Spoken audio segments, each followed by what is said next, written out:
ఏపీలో మంత్రి రోజాపై Puttur YCP councillor Bhuvaneswari తీవ్ర ఆరోపణలు చేశారు. భువనేశ్వరి పుత్తూరు 17వ వార్డు కౌన్సిలర్ గా ఉన్నారు. ఆమె వైసీపీ నేత అయితే పుత్తూరు మున్సిపల్ చైర్మన్ పదవి కోసం మంత్రి రోజా 70 లక్షల డబ్బు డిమాండ్ చేశారని భువనేశ్వరి ఆరోపించారు.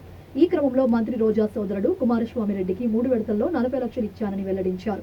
చైర్మన్ పదవి ఇవ్వకపోగా తాను చెల్లించిన డబ్బు కూడా తిరిగి ఇవ్వలేదని భువనేశ్వరి వాపోయారు. రోజా సోదరుడు కుమారస్వామి రెడ్డి పంపిన సత్య అనే వ్యక్తికి డబ్బులు ఇచ్చానని తెలిపారు.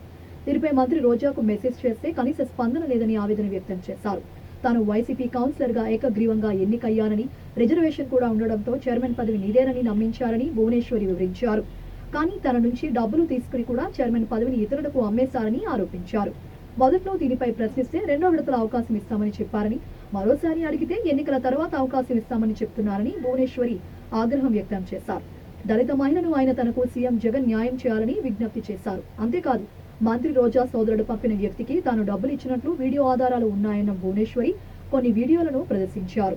అన్న డబ్బులు డిమాండ్ చేశారు. అన్న కుమారస్వామి అన్న డబ్బులు డిమాండ్ చేశారు.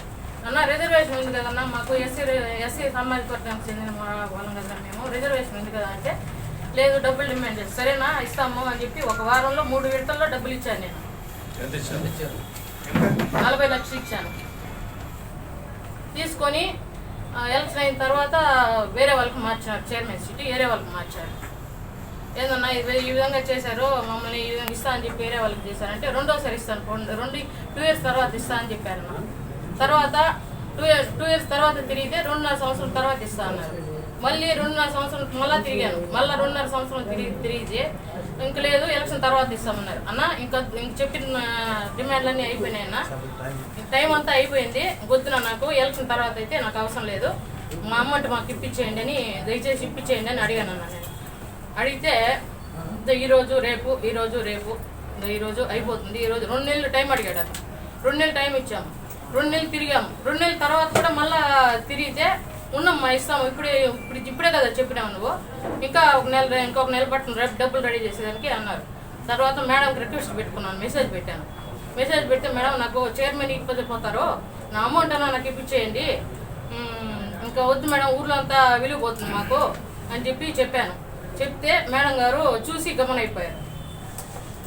ఈ విషయాన్ని నేను ఇంక ఎవరితో చెప్పుకోవాలో తెలియక మీడియా ముందర వచ్చి ప్రార్థిస్తున్నాను. జగనానికి తెలియజేయాలని కోరుకుంటున్నాను. మాకు నేను ఎలాగైనా జగనాన్ని న్యాయం చేయాలని కోరుకుంటున్నాను.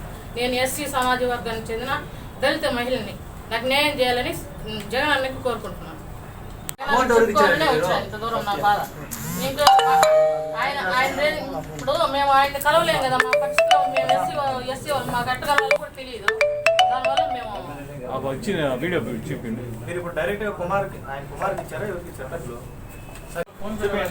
ఇచ్చినప్పుడు మా ఇంట్లో ఇచ్చానన్న 20 లక్షలు ఇచ్చాము.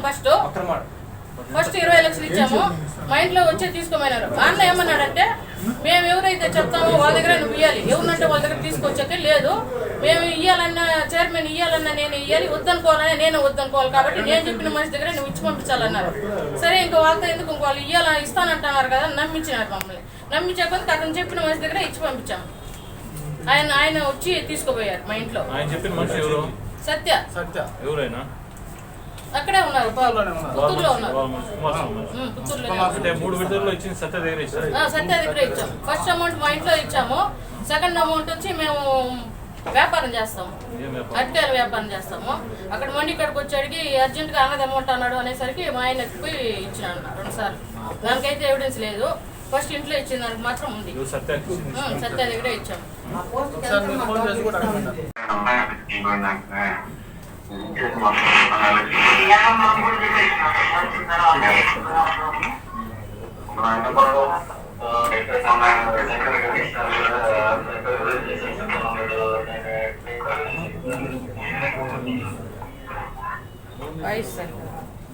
అదేం ఫోన్లో మాట్లాడు.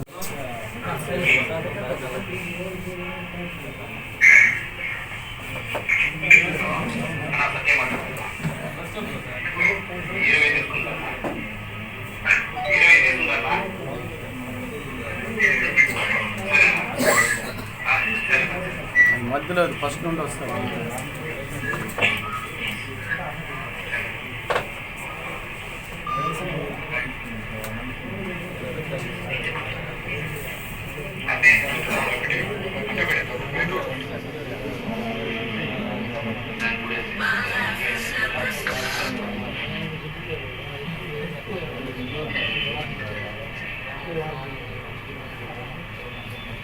ఇప్పుడు ఎవరికి ఇచ్చారు మరి చైర్మన్ హరి సార్ హరి మా వాటిలోనే ఉన్నారన్నా హరి.